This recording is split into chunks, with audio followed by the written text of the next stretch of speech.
27-ci gecə haqqında da müəyyən rəvayətlər gəlmişdir. Daha ümid olunan gecələrdən olması haqqında və bu da bir çox sahabələrin məzhəbidir.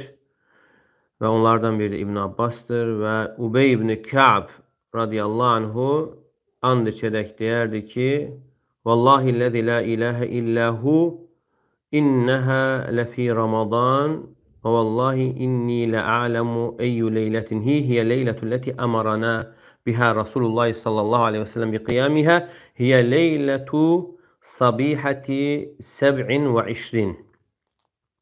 Yəni Ubey ibn Ka'b radiyallahu anhu and içərək deyir ki, Allah and olsun ki, o gecə Ramazandadır, Ramazan ayındadır və bilirəm o hansı gecədir.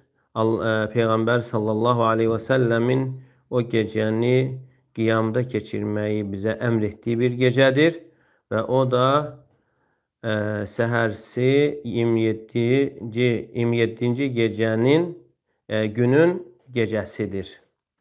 Yəni 27-ci gecədir. Hansı səhərsi gün 27-ci gün olur və o günün gecəsidir.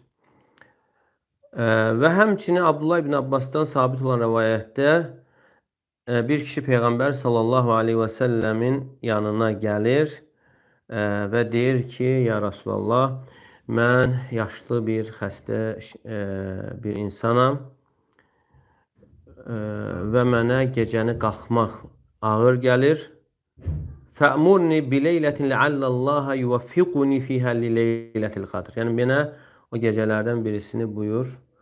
Yəni, ola bilsin, o gecə Qədir gecəsinə təsadüf etsin və Peyğəmbər sallallahu aleyhi və səlləm buyurur ki, Aleykə bis-səbiə. Yəni, sən 7-ci gecədən istifadə et, faydalan. Və digər bir rəvayətdə də gəlir ki, Mən kənə mütəhərrihə fəliyətəhərrəhə leylətə 27. Yəni, axtarmaq istəyən onu 27-ci gecədə axtarsın.